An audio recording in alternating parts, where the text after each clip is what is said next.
उस रात सड़क पर कोई शोर नहीं था, सिर्फ मौत की खामोशी थी। हवा में एक अजीब सी ठंडक थी जो हड्डियों तक उतर रही थी, जैसे कोई अदृश्य प्रेत आसपास मंडरा रहा हो। और फिर उस सन्नाटे को चीरती हुई एक डरावनी आवाज गूंजी, छप छप, जैसे गीली मिट्टी पर कोई भारी बोझिल चीज घसीटती चली आ रही हो, हर कदम के साथ एक भयानक कहानी लिखती हुई।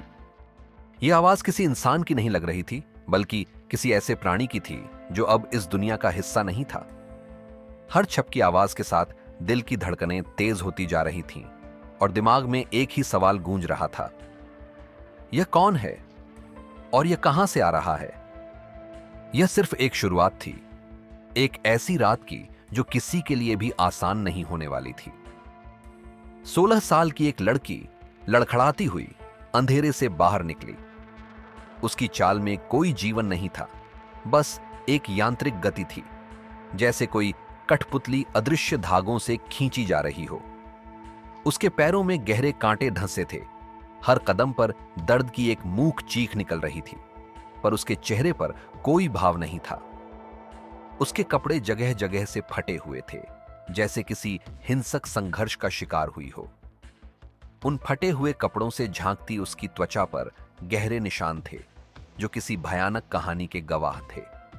और उसके पेट में एक चाकू जो अब भी चमक रहा था, जैसे उसने अभी अभी अपना काम पूरा किया हो।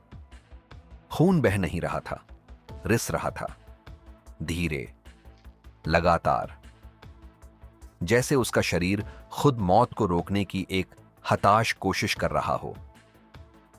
हर बूंद के साथ उसकी जीवन शक्ति कम होती जा रही थी और हवा में लोहे की एक अजीब सी गंध फैल रही थी जो मौत की आहट थी।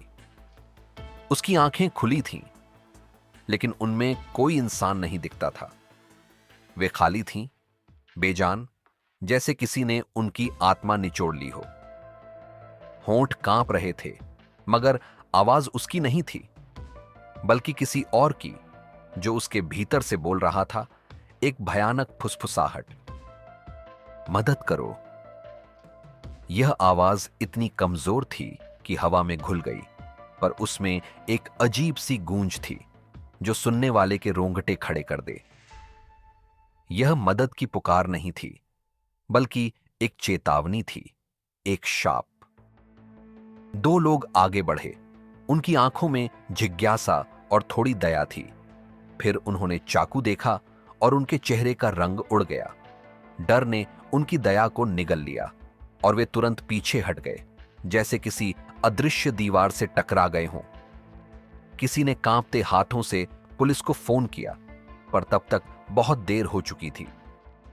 अगले ही पल वो लड़की जमीन पर गिर पड़ी, एक बेजान पुतले की तरह। उसकी आंखें अब भी खुली थीं, पर उनमें अब सिर्फ शून्य था। उसका नाम था चित्रा, एक ऐसी बच्ची जिसे जिंदा रहते हुए भी कभी किसी ने जिंदा नहीं माना। चित्रा का घर एक जेल से कम नहीं था, जहां हर सांस पर पहरा था। उसकी मां एक धार्मिक कट्टरपंथी, भगवान से तो डरती थी, पर इंसानों से नफरत करती थी।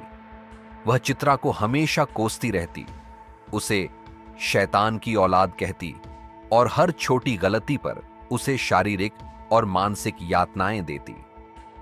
मां की हर बात में एक अजीब सी कड़वाहट थी जो चित्रा के दिल में जहर घोल रही थी।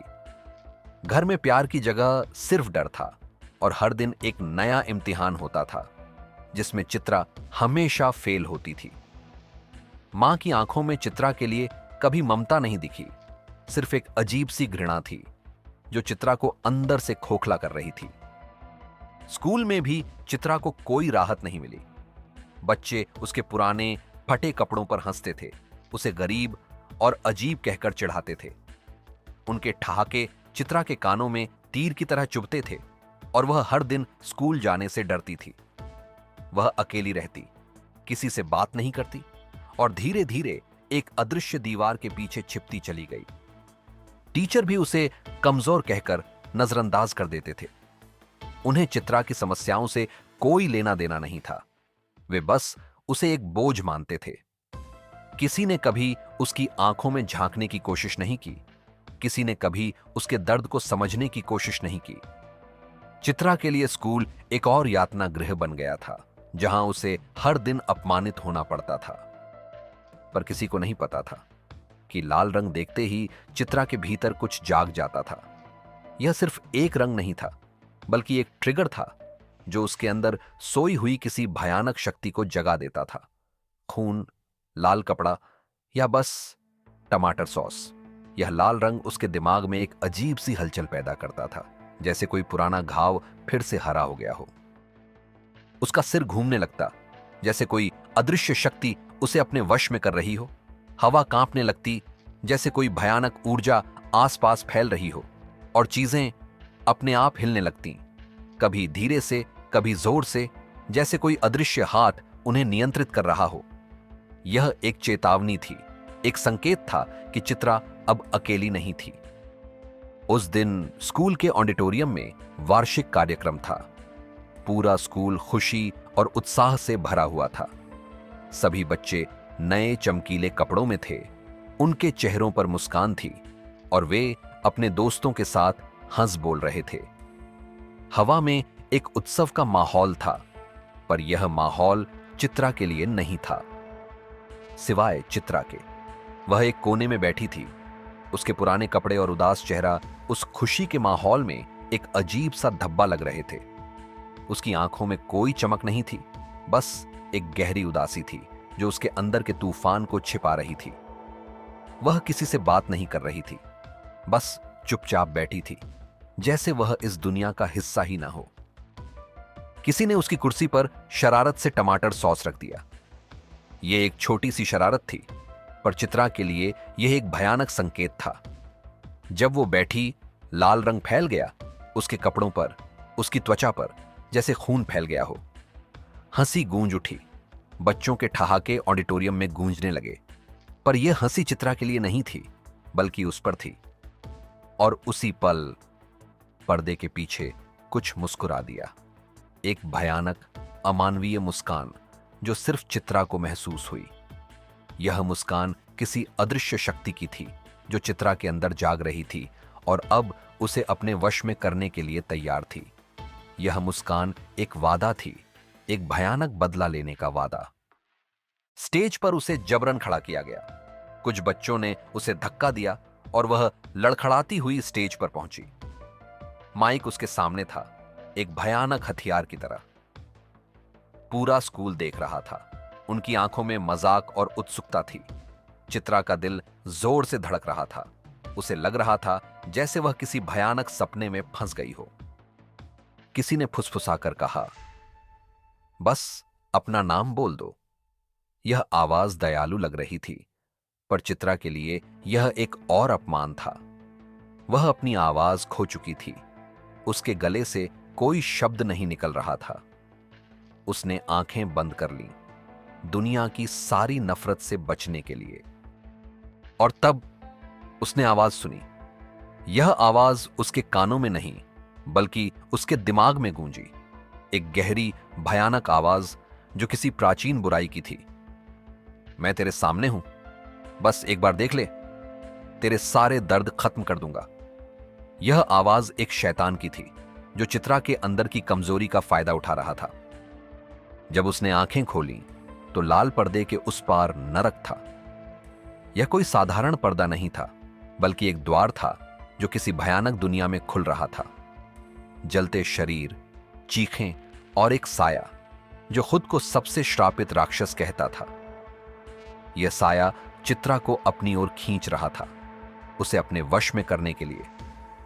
अचानक पर्दा गिरा, एक भयानक गर्जना के साथ, और जो सामने खड़ी थी वो अब चित्रा नहीं थी। उसकी आंखें काली थीं, जैसे किसी ने उसकी आत्मा को जला दिया हो। आवाज भारी, अमानवीय, जैसे किसी राक्षस की हो। मुस्कान अमानवीय, भयानक, जो किसी भी इंसान के रोंगटे खड़े कर दे। दरवाजे बंद हो गए। एक अदृश्य शक्ति ने उन्हें अंदर से बंद कर दिया। खिड़कियां जाम हो गईं, जैसे किसी ने उन पर एक अदृश्य दीवार खड़ी कर दी हो। ऑडिटोरियम एक पिंजरा बन गया था, जहां से कोई बच नहीं सकता था। हवा में डर और दहशत फैल गई और लोगों की सांसें अटक गईं। एक बच्चा हवा में उठा और छत से टकराकर तरबूज की तरह फट गया। खून बरसने लगा। ऑडिटोरियम की दीवारों पर, सीटों पर, लोगों के चेहरों पर। यह एक भयानक दृश्य था जो किसी के भी दिमाग को हिला दे। जो रोया, मर गया, उसकी चीखें हवा में घुल गईं। जो हंसा और बुरी तरह मरा, उसकी हंसी एक भयानक चीख में बदल गई। माइक पर उसकी हंसी गूंज रही थी, एक भयानक, अमानवीय हंसी जो हर किसी के दिल में डर भर रही थी।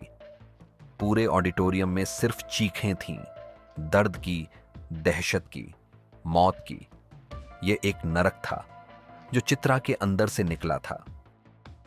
फिर किसी ने पीछे से वार किया, एक हताश कोशिश इस भयानक नरक को रोकने की। चित्रा बेहोश हो गई और जैसे ही वो गिरी, सब कुछ रुक गया। चीखें थम गईं, खून का बरसना बंद हो गया और ऑडिटोरियम में एक भयानक खामोशी छा गई। जब उसे होश आया, वो स्कूल के पीछे पड़ी थी, एक कूड़े के ढेर के पास। उसका शरीर दर्द से कराह रहा था, पर उसके दिमाग में एक अजीब सी शांति थी।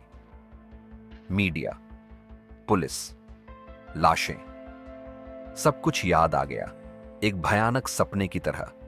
पर यह सपना नहीं था, यह हकीकत थी। पुलिस की गाड़ियां, एम्बुलेंस और मीडिया के कैमरे स्कूल के बाहर जमा थे। हर तरफ चीख पुकार थी, लोग अपने प्रियजनों को ढूंढ रहे थे। चित्रा ने देखा कि कैसे लोग एक दूसरे को सांत्वना दे रहे थे, पर उसके लिए कोई नहीं था। वह अकेली थी, इस भयानक मंजर में भी अकेली। घर पहुंची तो मां ने वही शब्द बोले जो हमेशा बोलती थी, तू लड़की नहीं, शैतान है। इस बार मां की आवाज में डर था, पर चित्रा के लिए यह शब्द अब कोई मायने नहीं रखते थे। वह चित्रा नहीं थी जिसे ये शब्द चोट पहुंचाते थे।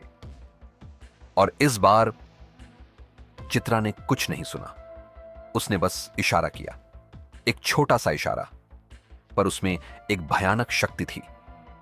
और मां का दिल रुक गया। उसकी आंखें खुली रह गईं, उनमें डर और अविश्वास था।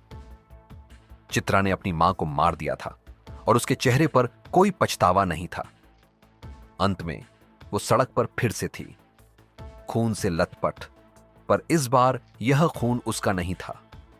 लोग आते और डर कर पीछे हट जाते। उनकी आंखों में डर था, नफरत थी, पर दया नहीं थी। कोई दरवाजा नहीं खुला, कोई हाथ आगे नहीं बढ़ा, क्योंकि इस दुनिया को कमजोर इंसानों से नहीं, उन शैतानों से डर लगता है जो हमने खुद बनाए हैं। चित्रा एक शैतान नहीं थी, वह एक शिकार थी जिसे समाज ने शैतान बना दिया था। ट्रक की हेडलाइट्स नजदीक आईं।